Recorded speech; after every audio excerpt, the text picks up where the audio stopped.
Kak, untuk episode baru di Nisekai, tempat kita mewujud nyatakan nilai sejati dari dunia maya anime manga melalui obrolan santai, yang untuk episode kali ini itu adalah topiknya psychological.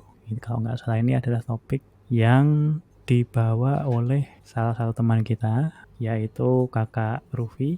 Ini di sana bagaimana Kakak Rufi? Yo, alhamdulillah Iya, baik, mantap, aman. mantap. Kemudian ada Om Kon juga. Om Kon bagaimana? Baik kondisinya? Baik, sangat baik. Hari ini di Denpasar mulai hujan, nggak sepanas biasanya. Luar biasa, sangat kondusif untuk mengobrolkan tentang psychological ya ini ya. Oke, ini Kakak Rufi tolong dibuka atau dicoba dijabarkan dulu. Terus terang saya agak kurang, masih mengambang-ambang ini untuk psychological ini yang ingin dibahas itu seperti apa. Tolong diinfokan dulu. Baik, siap. Jadi ini adalah salah satu genre manga ya. Bisa jadi tidak terlalu populer, tapi bagi sebagian besar penikmat manga yang, apalagi yang kita menyambung ke tema sebelumnya ya, yang seinen.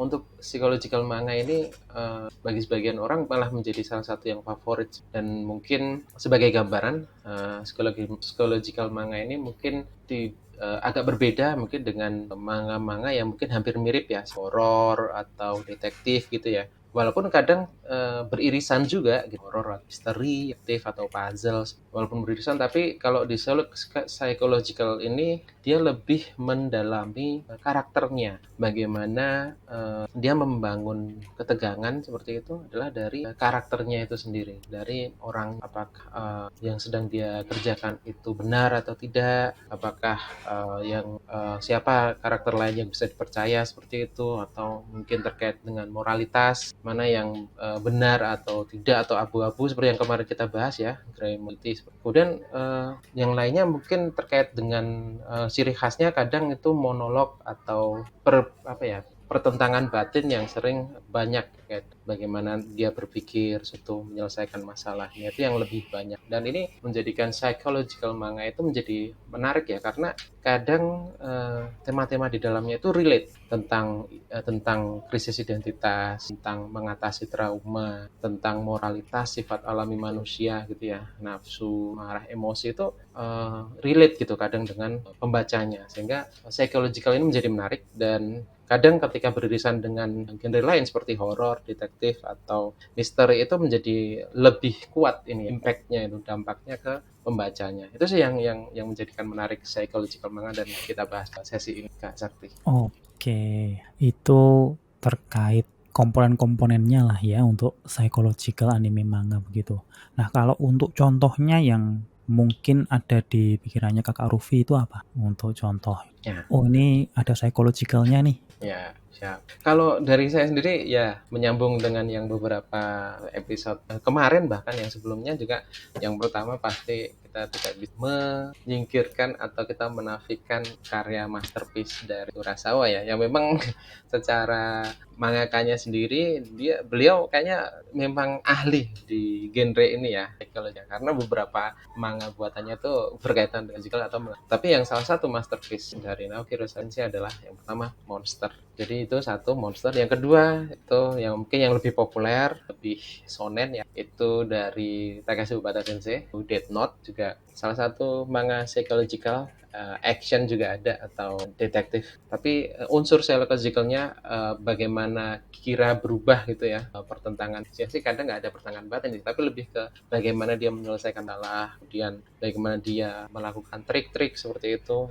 lebih ke psychological dibandingkan mungkin unsur detektifnya gitu. Detektif ada L di situ, Laulit di situ, tapi psychological dari si kiranya itu yang saya mendominasi. Kemudian anime lainnya mungkin kayak misal Parasite, juga artikelnya The Promised Neverland gitu ya, itu juga ada psychologicalnya yang juga cukup populer juga. Dan juga salah satu kesukaan saya, Layer Game, itu itu juga psychological, walaupun dibungkus dengan ini ya, game ya, atau genrenya itu lebih ke apa ya, lebih ke puzzle gitu ya, lebih ke main game, mirip seperti Kaiji, mirip seperti One Out, tapi bagaimana unsur keserakahan itu digali, kemudian mengeksplorasi sifat manusia seperti bagaimana menaruh kepercayaan, mendapatkan kepercayaan, tapi kemudian dikhianati ya, pengkhianatan dan sebagainya, itu digali, itu yang membuat kayak layer games itu kuat itu psychologicalnya. Mungkin itu satu.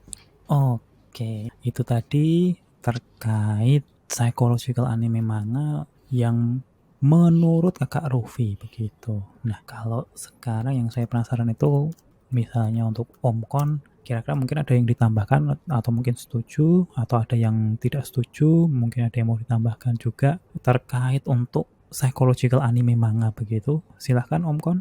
Ya kalau untuk psychological itu kan ada beberapa tipe ya. Jadi kayak cerita tentang psychological secara eksternal, misal digunakan sebagai buah pertandingan, buah pertempuran. Yang tipe-tipe seperti itu seperti yang layer game atau Death Note, jadi tokoh utama dengan musuhnya saling berusaha membaca strategi satu sama lain, mempengaruhi si lain, melakukan tindakan-tindakan yang memancing emosi. Jadi salah satu yang jadi ciri khas dari manga psychological adalah tentu ya memancing emosinya itu. Ada beberapa tipe lain, salah satunya itu agak disturbing. Misal katakanlah membahas tentang kayak Takopi Original Sin, membahas tentang bullying, mungkin topik-topik tentang menyakiti diri sendiri atau trauma. Hal-hal seperti itu seperti Chino Wadachi, Trail of Blood. Itu cerita tentang ketika dia di masa kecil itu hanya digunakan untuk gunakan ibunya itu untuk mendapatkan cinta ayahnya gitu. Dia dimanipulasi sejak kecil gitu. Jadi itu membaca psikological manga yang terkait dengan trauma seperti itu kadang-kadang saya drop karena triggering gitu, membuat saya ini kayak menyakitkan sekali untuk dibaca, kenapa aku menyiksa diri sendiri, ya seperti itu. Karena psychological manga itu pada intinya menggali tentang pikiran, emosi, dan perilaku, dan juga konflik antar manusia. Nah, ketika konfliknya itu adalah internal, seperti trauma, itu ada beberapa yang saking bagusnya, saking nyatanya, itu saya terpaksa drop. Yang saya drop itu Chino Wadachi tadi, karena bersinggungan dengan trauma. Terus si Oyasumi Pun, terus juga kalau nggak salah Homunculus itu saya baca sampai akhir kalau nggak. Nah, ini saya drop bukan karena jelek ya, tapi saya drop karena terlalu bagus. Contoh kayak gini, saya nonton film horor, saking bagusnya itu film horor, saya nggak berani lanjut nonton, saya matikan. Nah, ini psychological yang Oyasumi Pun sama itu tadi satunya apa tadi Chino Wadachi itu saking bagusnya dalam mengolah story tentang trauma, tentang bullying, tentang hal-hal yang membuat kita berpikir hidup gini amat ya, atau apakah hidup ini pantas untuk dijalani, yang membuat kita bertanya seperti itu diceritakan dengan sangat bagus, dengan art yang bagus, story yang bagus. Saking bagusnya kita terbawa gitu. Sama seperti ketika kita baca Hajime Ippo, tiba-tiba kita pengen pengen belajar tinju, baca Naruto, kita pengen jadi ninja, kita pengen latih daftar ke dojo ninjutsu, atau ketika kita nonton Rurouni Kenshin, tiba-tiba kita pengen belajar kendo karena saking bagusnya kita terpengaruh. Nah, untuk yang psychological manga nih, yang tipe ceritanya adalah menggali tentang trauma dan psychological internal, itu ketika itu saking bagusnya kadang-kadang kita terbawa untuk jadi kayak ikutan tersiksa seperti tokoh utama. Kalau saya seperti itu. Oke, ini tadi sudah disebutkan juga ada 3 kalau nggak salah ya untuk yang manga yang sempat dibaca oleh Omkon terkait psychological begitu. Nah, tadi kan saya juga melihat terkait trauma, itu kan saya jadi ingat terkait, mungkin ini bukan anime manga tapi lebih ke game, yaitu Silent Hill begitu, yang secara teknis dia itu mengupas terkait ruang psychological si tokoh utamanya atau main karakternya yang terwujud dalam suatu tempat yang memang menakutkan atau sesuai dengan gamenya yaitu horor begitu.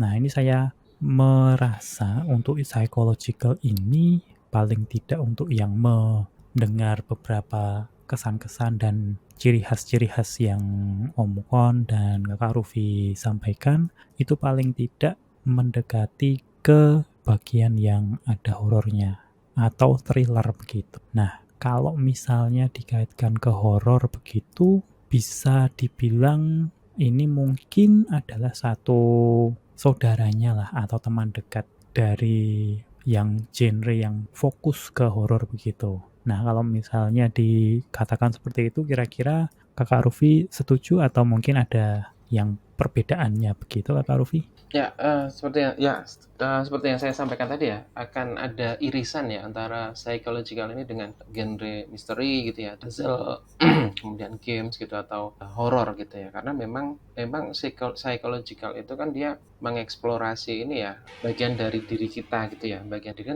dan sebagian besar itu kita pasti punya ketakutan itu yang mungkin salah satu yang sering atau menarik untuk digali ya, iriskan dengan psychological. Contoh yang paling pas untuk ini kita nggak akan bisa tidak akan bisa melewatkan satu nama yaitu adalah Junji Ito Sensei. Nah, dia adalah salah satu mangaka ya, kita bisa sebut maestro ya, genre horror psychological ya.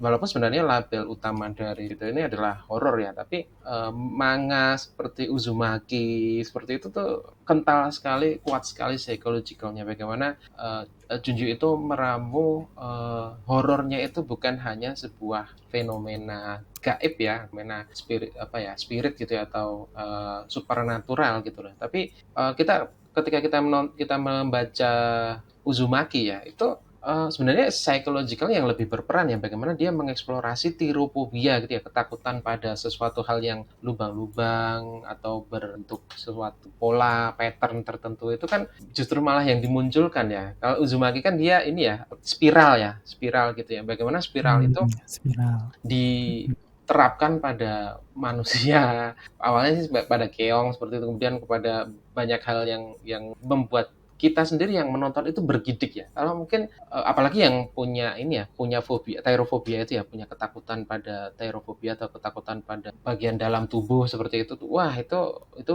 kena sekali dan itu sangat psikologis dan itu ya justru yang menjadi kekuatan dari manga Uzumaki ya. Bagaimana ketika kita menonton ya, kalau mungkin kita nonton, misal saya baca Nube itu ketika masih kecil mungkin saya takut ya, karena memang horor gitu, diwujudkan hantunya itu diwujudkan dalam bentuk harfiah gitu ya, menurutkan serem kayak gitu. Tapi atau nonton yang itu ya, atau baca Ghost at School gitu ya, itu ya seperti itu juga. Tapi berbeda dengan itu, Uzumaki karya Junji itu memang mengeksplorasi itu ya, ketakutan manusia terhadap sesuatu yang memang secara ilmiah memang ada gitu. Trauma-trauma tertentu, fobia-fobia tertentu itu memang ada dan itu dieksplorasi. Makanya itu sangat psychological gitu ya. Bagaimana orang takut dengan spiral, untuk yang berlubang-lubang gitu ya, berlubang, puter gitu, dan akhirnya membuat yang nonton pun jadi merasa takut gitu ya. Dan itu work banget ya,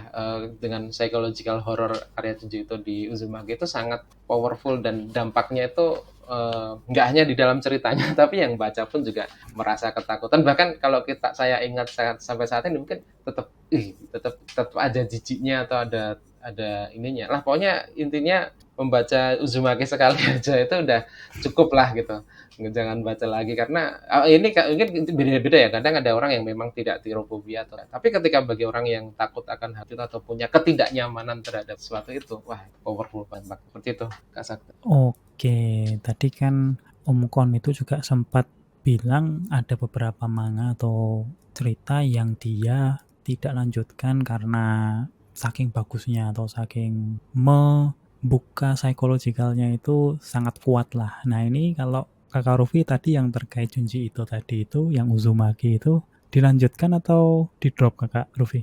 Wah, kalau saya sih karena Uzumaki itu bukan serial yang panjang ya, itu sih saya nggak sampai ngedrop sih. Dan kayaknya ketakutan untuk ini ya bedanya dengan horor dengan genre yang lainnya sih. Kadang kalau horor itu kalau nggak ditonton sampai akhir itu malah penasarannya lebih menakutkan daripada horornya sendiri sih. Jadi saya sampai akhir gitu sih Kak. Oke, berarti sampai ke bagian yang terakhir itu kalau tidak salah semua satu kota dia jadi spiral gitu ya kalau tidak salah ya. Atau untuk yang di komik dia berbeda. Iya enggak?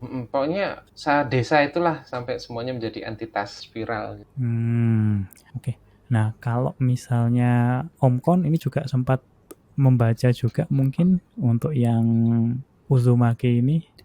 Junji itu nggak ada yang saya baca karena kategorinya kan horor psikologikal yang body morphia ya, yang perubahan tubuh Ya, itu body horror ya. body horror kan ya. Tipe horor yang saya lemah itu. Jadi saya itu lebih kalau misalnya kayak gore yang kayak misal pertarungan lalu tangan dipotong, leher terluka bla bla bla itu agak lebih bisa diterima daripada body horror. Nah, kemarin saya baru aja baca tentang horor psikologikal juga yang body horror itu judulnya Bibliomania tuh.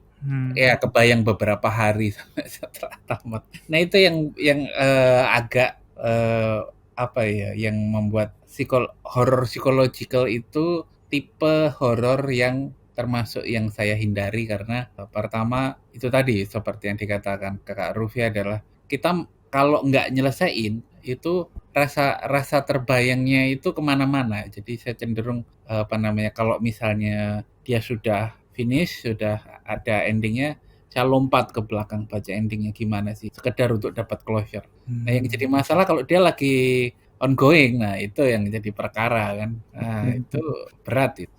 Jadi Body membayangkan horror itu kemana-mana gitu ya. kelemahan saya. Saya nggak Oke. baca yang body horror. Siap. Tapi banyak sekali sih yang body horror yang bagus-bagus itu yang banyak. Tentu saja ya kayak Junji Ito atau The Summer Hikaru Died itu juga bagus. Ya. Itu kalau nggak salah yang termasuk yang baru ya itu ya. Summer Hikaru Died itu. Oke. Karena memang beberapa orang ya lemah lah di horor begitu, di genre horor. Dan memang ya nggak masalah sih sepanjang kita bisa menikmati dan tahu kita seleranya apa. Kemudian ya seperti biasa ini anime dan manga itu kan untuk kita nikmati. Kalau misalnya kita sudah tidak lagi menikmati ya tidak masalah untuk tidak kita lanjutkan. Nah, untuk melanjutkan apalagi melanjutkan podcast Nisekai ini, kita juga membutuhkan suatu dukungan dari produk dan jasa yang akan kita dengarkan kali ini. Ya, ini iklan.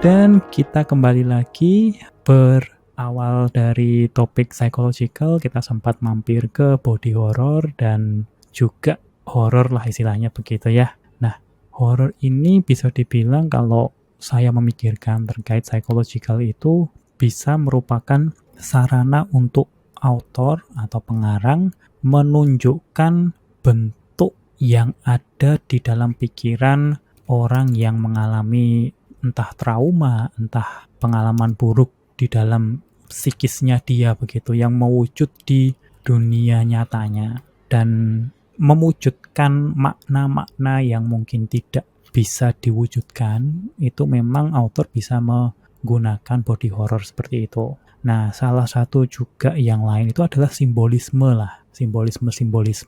Nah, kalau untuk simbolisme ini memang ada kemungkinan kita sendiri pun juga bisa salah mengartikan. Nah, untuk Kakak Rufi, kalau misalnya simbolisme begitu mungkin juga merasa itu berkaitan juga dengan psychological atau tidak mungkin Kakak Rufi? Ya, terkait dengan simbol-simbol memang ya seperti tadi ya, kayak spiral, kayak juga ada filosofinya ya. dia akan terus kalau nggak salah ya, dia itu kayak dia akan terus berputar menyambung kayak gitu, nggak ada apa namanya, tidak ada akhirnya gitu. Dan itu yang membuat kutukan Uzumaki itu mengerikan gitu. Karena nggak ada ininya, akhirnya itu salah satu karya. Tapi kalau kita melihat secara lebih baik ya atau lebih jelas ya, itu mungkin salah satu psychological anime salah satu yang paling terkenal ya. Mungkin juga kadang tidak disadari bahwa itu psychological juga, itu adalah Neon Genesis Evangelion ya. Itu adalah Hmm.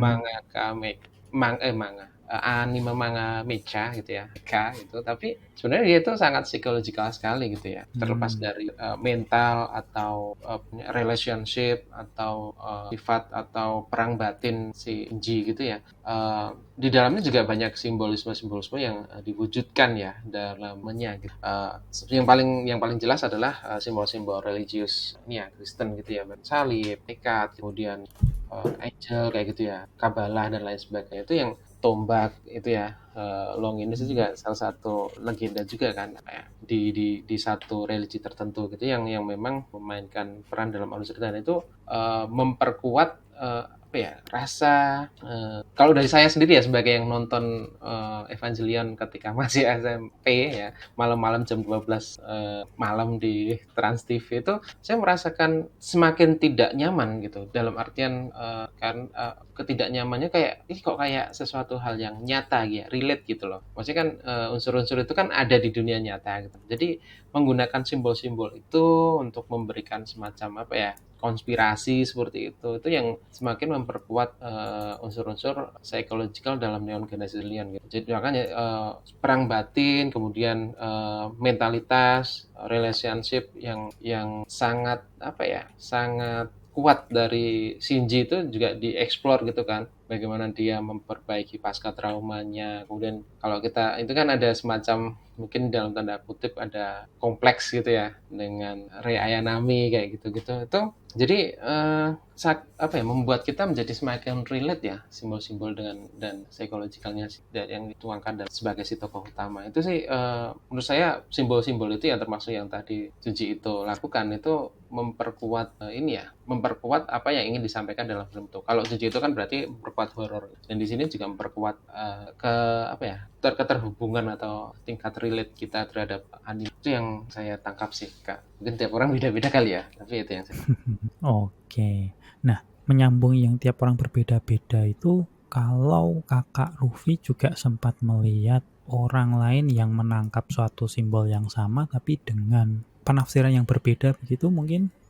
Ya, setiap orang kan pasti punya ini ya. Kalau dari saya kan, kayak saya mungkin tadi kan menangkapnya simbol-simbol dalam Neon Genesis Evangelion itu membuat saya merasa apa ya, merasa kayak wah, kejadiannya kayak bener-bener kayak nyata gitu loh. Hmm. Kayak masuk ke dalam apa ya, kehidupan atau mentalitas atau pikirannya si Shinji gitu ya. Kemudian jadi yang membuat itu kan membuat ketidaknyamanan ya. Apalagi Hmm. di situ dia pubertas, kemudian melakukan ya kalau ini agak ini ya, melakukan hal-hal yang kurang pantas seperti itu ya. Padahal dia cowok baik-baik, tapi ternyata dia juga mempunyai apa ya, mempunyai sesuatu dalam dirinya yang itu dalam tanda kutip itu cabul gitu kan ya, ya kan. Itu yang membuat tidak nyaman. Ditambahkan mungkin simbol-simbolnya tidak hanya yang tadi ya, simbol-simbol yang secara keagamaan atau religi tertentu, tapi juga simbol-simbol apa ya, sifat perilaku, kemudian apa, penggunaan istilah-istilah tertentu kayak gitu, itu juga saya merasa tidak nyaman sih kayak gitu. Ya mungkin bagi kita nggak tahu ya apa kreatornya memang pengen seperti itu, tapi kan karya itu ketika dilepas itu kan tergantung interpretasi pembacanya atau penontonnya ya. Tapi bagi Hmm. saya mungkin si sutradaranya atau kreatornya mungkin memang ingin menggelitik ya ketidaknyamanan sama sebagian besar kayaknya ya, manga-manga psikologikal memang pengen menggelitik ketidaknyamanan dari pembacanya ya, karena justru itu yang kayak misal yang tadi ya, bagaimana Om Kon juga sampai ngedrops itu, atau saya yang mungkin takut apa ya, mengingat kembali karya Junji itu gitu. Atau mungkin bagi sebagian orang mungkin Death Note atau apa itu mungkin terlalu sadis gitu ya kan, kadang-kadang ada yang di ban juga kan, di banned gitu ya di negara atau mungkin disensor dan lain sebagainya, itu karena mungkin ada ketidaknyamanan gitu ya, termasuk ya mungkin kalau bagi orang banyak, wah ini tidak nyaman bagi mungkin pemerintahan gitu ya, wah ada orang yang pengen menggulingkan pemerintahan kayak seperti di Death Note gitu ya, dia bisa mengancam presiden negara tertentu, nah kayak gitu-gitu kan sebenarnya kembali ke orangnya, tapi intinya menurut saya psychological itu memang menggali ketidaknyamanan dan membacanya, dalam artian bukan tidak pengennya ya nggak sampai ngedrop sih, nggak sampai nggak lanjut baca, tapi justru ketidaknyamanan itu yang membuat dia terus membaca ya, kayak yang tadi saya lakukan, kalau daripada saya bertanya-tanya atau penasaran ya mending saya itu kali ya. Oke, itu tadi dari Kakak Rufi. Nah, mungkin Om Kon juga ada satu simbolisme yang mungkin terasa banget, mungkin karena ketidaknyamanannya atau mungkin karena perspektif barunya begitu. Om Kon, silahkan. Sejarang ya kalau memperhatikan simbolis gitu. Jadi biasanya kayak tiap kali baca manga tuh kayak kita berpikiran terbuka, kita ikuti aja aliran aliran ceritanya. Jadi kayak ketika baca detektif gitu kan, kayak detektif Conan atau Kindaichi, saya tuh membiarkan diri saya terbawa dengan dengan cerita. Jadi nggak berteori dari awal gitu. Jadi nanti ketika sudah selesai baru itu simbolisme untuk itu. Seperti orang kan kayak One Piece itu, ini simbol itu gitu. Saya going in the flow aja kalau tiap kali membaca manga. Sering tidak terlalu memperhatikan Easter egg. Nah, tapi itu tadi kan ada horror psychological, ada horror psychological manga yang internal atau juga eksternal. Nah, saya tadi cerita banyak manga yang saya drop. Nah, tapi ada juga tipe, karena saya juga penggemar psychological sebenarnya, tapi tipe psychological yang biasanya saya suka itu psychological yang basisnya survival. Contoh Alice in Wonderland itu bagus. Tentu udah pada tahu juga ya kebanyakan, karena sudah ada live actionnya 2 season kalau nggak salah dan cukup diterima. Kak Rufi atau Kak Sakti sudah baca Alice in Wonderland? Oh, kalau saya yang original saya biasanya. Cuman memang Manga ada banyak jenisnya atau ya interpretasi atau karya-karya yang lainnya lah istilahnya begitu ya. Dari author-author mungkin yang divariasikan begitu. Nah, saya ya taunya untuk yang original dari yang dongengnya itu sih. Oh, iya. Alice in Borderland kali, Mak? Iya, Alice in Borderland. Sorry. Oh, Borderland. Nah, kalau nggak salah sih Kak Sakti ngiranya Alice in Wonderland. Nah, kalau saya yang Wonderland. Karena itu pun juga bisa jadi memang psychological juga untuk yang itunya, tapi ya begitu. Kalau yang Borderland saya melihat trailernya saja. Kelas-kelas di Netflix ya. Nah, mungkin Kakak Rufi mungkin. Apa ya?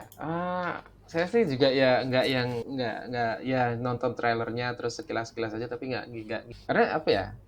Jadi inget sama ini sih, Battle Royale nggak sih gitu. Iya, gitu Battle Royale kan juga psychological survival. Betom. Ngomongnya gimana sih? Betom. Saya ngomongnya betom. Betum ya. Itu juga psychological survival. Nah, menurut saya itu genre yang paling saya nikmati dari tipe psychological ya. Walaupun ada kayak saya kebetulan juga lagi baca psychological manga yang ada body horrornya namanya Clash of Brain. Ini entah body horror atau cosmic horror ya, tapi kayaknya bukan cosmic, lebih ke body horror. Jadi cerita chapter 1-nya, jadi karena ini masih chapter 1 masih nggak bisa masih boleh lah ya, bukan spoiler, ini masih sinopsis. Nah, jadi dimulai dengan tokoh utama tuh ketemu temennya keluar dari berangkat sekolah bareng-bareng, terus bicara soal nanti kalau misalnya ada keributan atau ada kekacauan, apakah kamu akan melindungi aku gitu. Ada teman ceweknya nanya kayak, oh iya dong aku lindungin bla bla bla. Standar lah obrolan anak SMA. Nah, terus mereka mau berangkat bareng naik kereta komuter gitu, tiba-tiba si tokoh utama ini dihentikan oleh seorang polisi, katanya ada masalah, dan polisi ini menyuruh temannya naik, kalian berangkat aja duluan karena ini si anak ini ada masalah, nanti kalau sudah selesai dia akan nyusul. Akhirnya ditinggallah si tokoh utama ini. Nah, terus si polisi ini mulai bertingkah aneh, malah nyanyi-nyanyi sendiri, goyang-goyang sendiri gitu. Terus tiba-tiba menerima walkie-talkie, "Oke, sudah nggak apa-apa? Oke, kamu boleh berangkat sekolah." Nah, si tokoh utamanya nggak ngerti, apa-apaan ini kok aku dihentikan, ditahan, nggak boleh pergi kemana-mana, tiba-tiba disuruh ke. Nah, ketika dia di sekolah, teman-temannya itu sudah berada dalam kayak tabung gitu, otak doang. Dan di depan tuh berdiri seorang guru perempuan cantik, tapi nggak berpakaian seperti guru. Dia bilang bahwa teman-temanmu sudah keluar dari fisik badannya, mereka sekarang hidup sebagai otak. Nah, kayak gitu. Itu chapter. Nah, ini yang Oke. chapter kita berikutnya ini ternyata ini melibatkan alien. Jadi ini sedang perang alien, dan awalnya saya kan mengira ini body horror kan ya. Ya, ini sekarang lihat otak bla bla bla. Eh, mirip seperti yang apa namanya, game yang survival di kelas yang Daruma terus kalau misalnya kelihatan meledak tuh lah, aku lupa apa namanya, King's Game atau apa. Oh Nah, ya. awalnya saya mengira Mm. seperti itu, tapi ketika dibaca chapter-chapter berikutnya mulai lebih mengarah ke survival manga. Nah, itu saya mulai lebih tertarik. Ada body horornya tapi karena lebih ke survival manga, kayaknya menarik juga. Baru 13 chapter. Oke, Masih masih belum tahu baru, apa masih ongoing gitu ya. tapi kayaknya promise. Ada juga Oke, psychological yang ke storytelling, War of bagus juga. Halo? Halo, halo tes. Ya, ya Iya, jadinya tuh. ada juga manga War of the Adult tuh Mm. kalau mau yang psychological tapi ada komedinya itu bagus juga. Lumayan ini, jarang-jarang ada psychological dengan komedi. Iya, jarang memang, tapi ini kategorinya lucu. Jadi Oke. premisnya seperti ini, si tokoh utamanya itu punya apa namanya, punya bayangan dia waktu masih SMP, dia menulis bahwa aku orang dewasa yang baik, orang dewasa yang baik adalah seperti ini nih. Nah, suatu hari dia menyelamatkan seekor kucing yang hampir ketabrak truk, lalu dia ketabrak truk, lalu koma. Nah, tindakannya ini dilihat oleh seorang politisi, seorang sekretaris perdana menteri. Waktu dia terharu, dia melihat tulisannya itu seorang dewasa yang baik itu adalah seperti ini, dianggap itu sebagai sebuah manifesto. Lalu si orang ini berhasil menjadi perdana menteri dan menjadikan manifesto itu sebagai manifesto nasional, terus membuat sistem yang disebut garden. Nah, itu bersifat dengan menanamkan CCTV di mana-mana, terus setiap orang yang bertindak jahat dia akan dikasih rating jelek. Nah, dikucilkan, ditangkap. Nah, ada juga kalau misalnya bersikap baik, mendapatkan rating baik, maka dia akan mendapatkan status misal adult level 5, adult level 4. Kalau yang terbaik adult level 1. Jadi anak kecil pun kalau dia bertindak baik, dia bisa jadi adult, bisa jadi dianggap pria dewasa, boleh minum minuman keras, boleh nyoblos waktu pemilu, pokoknya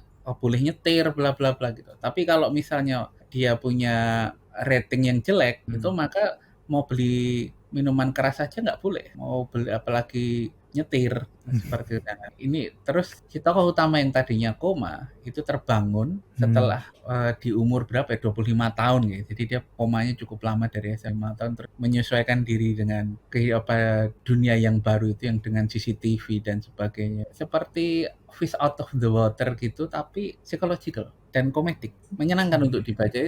Jarang-jarang psychological menyenangkan untuk dibaca sampai ketawa itu jarang. Oke. Ya, itu satu rekomendasi. Ya, dibaca tuh War of the Adult. Bagaimana perang menjadi pria dewasa yang untuk menjadi dewasa lah ya. Definisi dewasa yang ditetapkan oleh suatu pemerintah. Ditetapkan pemerintah ya kan, unik gitu. Saya awalnya bisa apa ini, tapi 2 chapter intrik, 3 chapter tertarik, 4 chapter oke, masuk bookmark. Oh, itu masih ongoing berarti ya? Masih ongoing. Oke. Terus dia termasuk baru. Baru 27 chapter. 27 chapter. Lumayan. Untuk grafiknya atau gambarnya lumayan atau bagaimana? Artnya tipikal seinen, semi realistis gitu. Artnya bagus. Oke. Termasuk tipe yang bagus menurut saya. Kayak kalau baca Back, tahu?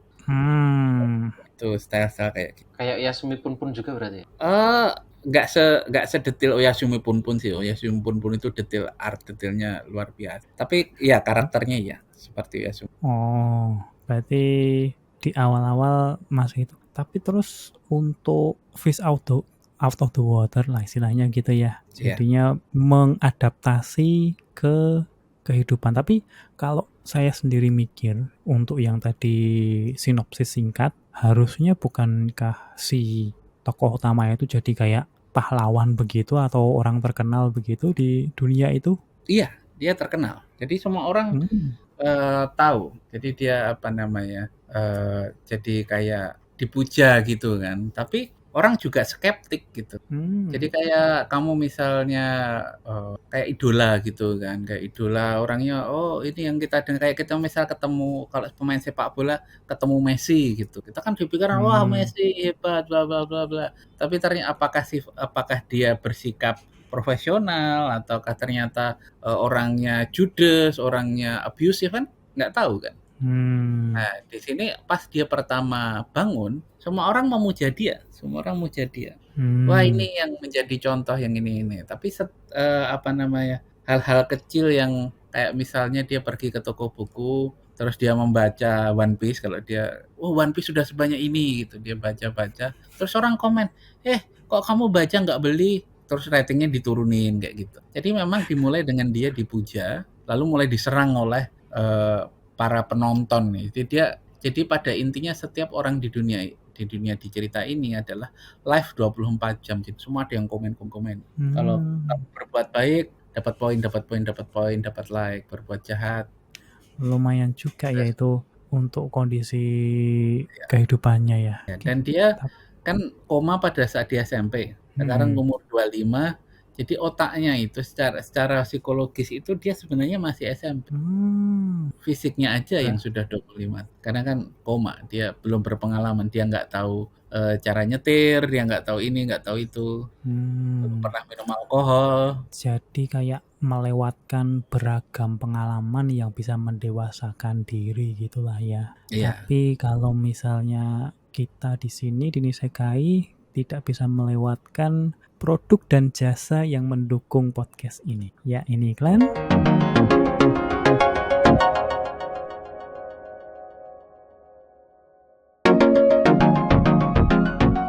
Dan kita kembali lagi terkait untuk pengalaman yang terpotong dari SMP yang kemudian dilanjutkan di badan atau tubuh yang dewasa begitu. Nah, ini sebenarnya saya juga ada satu satu anime manga yang cukup menarik juga yang terkait anak SMP juga. Ini dia SMA. Dia judulnya School Life. Ada yang sudah pernah tahu School Life? Nah, ini kalau misalnya Kakak Rufi tahu ini ya. Nah, ini dia tahunya School Prison. Oke. Jadi mungkin untuk sinopsisnya nanti mungkin Kakak Rufi bisa dikoreksi kalau misalnya saya salah begitu ya. Nah, ini School Life ini adalah kalau bahasa Jepangnya itu Gakogurashi yang secara harfiah diterjemahkan living at school. Nah, ini tokoh utamanya Yuki Takeya. Dia itu masuk ke klub sekolah ekskul begitu yang ekskulnya adalah ekskul living at school. Jadinya tinggal di sekolah. Jadinya selama 24 jam sehari klub itu selalu ada di sekolah. Jadi tidak pernah pulang ke rumah. Nah, pasti dipikir kok bisa ada yang kayak gini nih klubnya ini, apa nggak dimarahin sama orang tuanya apa bagaimana. Dan memang mereka itu menjalani slice of life-nya itu di sekolah. Jadi mereka farming di atap, kemudian menjalani studi di ruang kelas dan sebagainya, kemudian olahraga pun juga masih di sekolah, tapi mereka nggak keluar dari sekolah. Nah, untuk episode 1 mungkin penonton yang nggak tahu, yang baru pertama kali ngelihat ini, ini slice of life ini. Tapi ada kayak retakan-retakan yang sepertinya ini bukan yang sesungguhnya begitu. Dan memang ini adalah dunia yang dilihat dari filter delusi si Yuki Takeya. Jadi dunia yang sebenarnya itu adalah dunia pasca zombie outbreak. Jadi klub itu dibuat untuk menjaga delusinya si Yuki oleh teman-temannya. Jadi si Yuki itu masih ceria, masih riang karena masih menganggap ini kehidupan itu masih normal-normal saja. Nah, itu istilahnya plot twist di episode pertama lah. Nah, itu saya kira ini sangat cocok juga untuk psychological anime manga karena memang berpengaruh dengan psikologi gitu. Nah, kalau yang ini kayaknya yang pernah membaca itu Kakak Rufi, kira-kira juga menikmati yang seperti itu juga atau bagaimana? Ya, kayaknya salah deh. Yang saya maksud itu ternyata School Days. Oh, School Days. Jadi school life saya belum School Days kan Oke. sadistis ya di akhir. Oh, Saya salah saya dis kira malah. School Days. Oke, Kalau oke School Life ya. belum Kak. Oke, tapi kalau misalnya psychological yang juga misalnya yang juga menghadapi istilahnya atau mengupas terkait delusi begitu mungkin pernah dibaca atau pernah dilihat oleh Kakak Rufi mungkin Apa ya?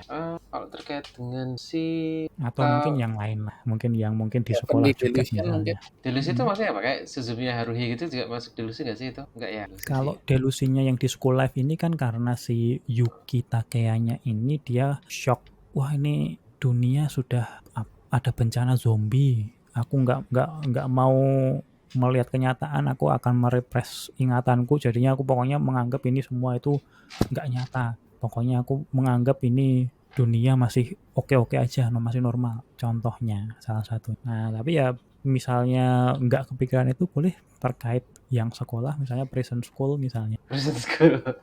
Ah, saya sih kayak kalau terkait dengan ini sih kalau di sekolah itu nggak terlalu menikmati ya, bukan menikmati sih, mungkin agak ini ya karena lewat ya, relate.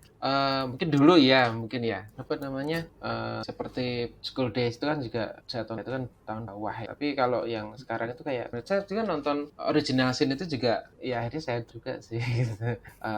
Karena memang itu ya gimana ya? Ya mungkin kalau yang menonton itu adalah juga ini berbahayanya itu juga sih ya ketika yang non sekolah gitu ya tidak tahu bangkulan atau ambil langkah gitu tuh berbahaya karena wah apakah ini gitu. Padahal kalau saya ketika menempatkan diri situ, nah ini mah dia menggali lubang sendiri gitu ya. Kalau dia dari awal melakukan ini katakanlah, maka dia nggak akan kena ini itu bisa aja nggak semuanya dia lakukan itu berakhir. Kan diulang gitu ya. Itu jadi agak kurang ini nggak cocok dengan psychological ke tema karena pasti sih sebagian besar mangakanya juga sebagian besar ya menyesuaikan dengan pikiran tokohnya ya umumnya kayak Non Genesis Evangelion itu juga gitu. Tapi kan itu saya benar-benar nonton ketika SMP jadi memang kerasa banget sih apa namanya psychologicalnya masuk. Cuma kalau saya sih yang saya salah satu tonton yang mungkin saya rekomendasikan itu untuk psychological sih itu Zankyu no Terror.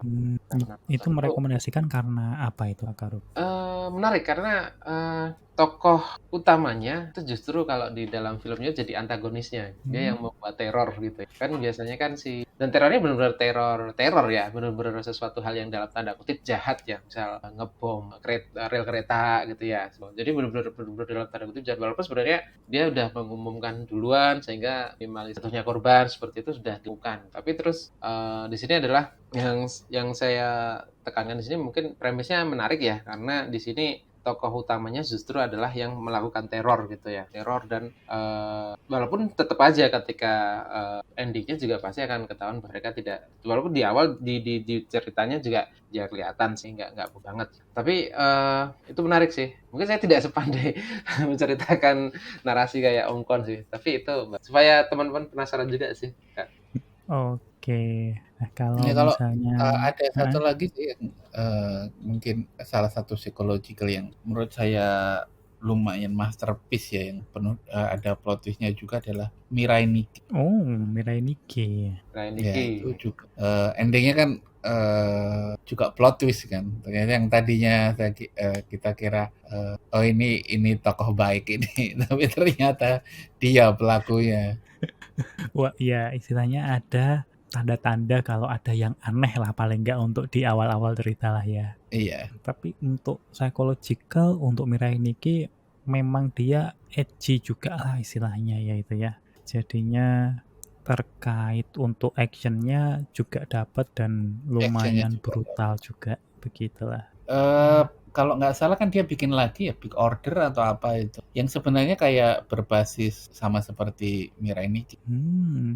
Power Mungkin sistemnya sama, dia kayaknya satu style story-nya sama terus itu, seperti yang seperti itu tuh pengarangnya Wacky itu stylenya kayak gitu, terus juga pengarangnya Sasbel juga stylenya kebanyakan gitu. Power sistemnya terus storytelling-nya mirip. ya, lumayan juga sih kalau misalnya sudah menemukan style yang memang cocok begitu, kemudian bisa menggali dan nyaman untuk membuat dalam satu bentuk style gitu, oke juga sih kalau menurutku. Iya sih, Nah, tapi jadi agak kayak jadi cuma kayak meniru diri sendiri gitu loh. Jadi seperti pengarangnya Kuroko Basket kan terus bikin Laser and Robot.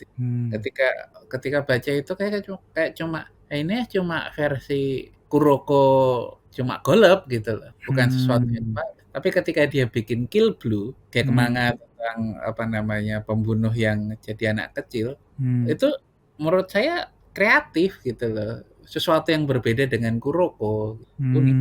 Nah, kalau misalnya khusus itu ya Makoto Raiku sebenarnya antara Vector sama Konjiki Gashbell itu bisa dibilang itu sama persis. Itu sebabnya Vector nggak terlalu suka karena orang membaca, karena kayak cuma ganti karakter, ganti kemampuan special skill-nya ganti gitu doang, tapi story-nya sendiri tetap sama tuh. Seorang anak SMA dapat makhluk lain yang bisa punya special skill, terus ketemu dengan gadis yang juga punya teman punya special skill, berusaha mencegah dunia kiamat, bla bla, itu kan sama persis. Nah, tapi ketika yang ceritanya Animal Kingdom, Hoseki no Kuni itu jauh lebih bagus. Jadi nggak cuma sekedar kasarnya apa ya? Misal katakanlah sebuah lagu di remix lalu dianggap sebagai sebuah lagu baru. Nah, itu kan sebenarnya sama aja. Itu yang agak kurang. Bisa. Tapi ya bisa jadi juga seperti Ken Akamatsu dengan Negima mungkin juga. Jadinya diminta oleh editornya untuk jangan terlalu jauh dari yang suksesmu kemarin, bisa jadi juga seperti itu. Bisa jadi, tapi apakah yang berikutnya sesukses Negimaki kan tidak juga. Saya malah yang paling saya suka itu yang apa namanya Lovina. sebelum Negimaki dia apa ya? Lovina. Bukan Lovina, satunya Lovina. Oh iya? Yang lakinya apa tokoh utama laki-lakinya terobsesi dengan kaki itu. Yang part itu ya. Iya, yang pokoknya per part itu ada yang kaki, ada yang tangan, ada yang suara. Apa namanya? Daftar manga Ken Akamatsu. Mungkin Kakak Rufi ingat mungkin, Kakak Rufi. Apa ya? I Love You, bukan? Bukan. Atau bukan Negima, bukan Ken Akamatsu. Tunggu, itu bukan pengarangnya beda ya, bukan itu. Ya pengarangnya Midori no Hibi. Oh iya, Midori no Hibi. Ya, itu tahu itu Midori no Hibi. Ya, itu kan juga sama itu kan, dia kan tangan kan. Terus kayak dia suka sama tangannya gitu kan. Iya. Emang itu bikin yang dia suka sama satu bagian tubuh. Bukan satu bagian tubuh, tapi dia suka sama satu karakter anime. Karakter animenya itu dia partnya itu ada di satu cewek, tapi cuma kakinya aja. Makanya dia suka si cewek itu karena kakinya. Tapi juga suka sama yang lain karena suaranya, karena matanya, karena apanya, tapi beragam cewek gitu. Berarti ya mirip ya dengan Midori no Hibi. Kalau Midori no Hibi kan dia suka sama tangannya ya, karena tangannya jadi cewek sih. Ya. Ceweknya yang suka. Ceweknya juga suka sama ceweknya yang suka ya. Iya, tangannya yang suka sama dirinya. Iya, intinya bagian tubuh lah gitu. Kayaknya ya bisa dibilang ada koneksi lah. Cuman ya seperti itu. Itu salah satu hal yang bisa dibilang menarik tapi ya romcom lah, standar romcom. Tapi ada nggak sih romcom yang psychological gitu? Ada Ya, kayaknya. kayaknya hampir semua ya. Ya secara teknis mungkin bisa masuk ke yang romantisnya begitu karena ada hubungan antar orang, karena antar karakter, kemudian bisa itunya. Tapi kayaknya untuk romcom dan psychological kayaknya susah ya. Nggak tahu Mirai Nikki itu romcom.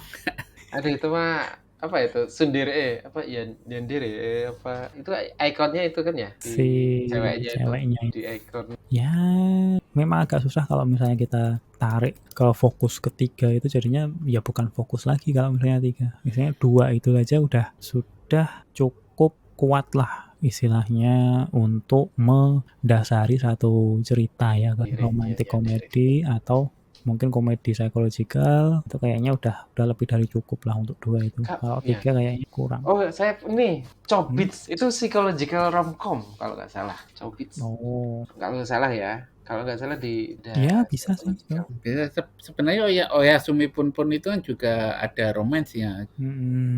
Chobits. Tapi ya balik Tapi lagi ya, romansnya apakah nggak kom tapi itu kalau yang pun iya. itu Hmm. kalau psychological romance ya gitu. Tapi kalau komnya Hmm. sih enggak sih itu lebih sering depresinya dari Kalau Fruit Basket, aduh Apakah Fruit Basket itu karena psychological? kan kita juga melihat ke Enggak juga kayaknya.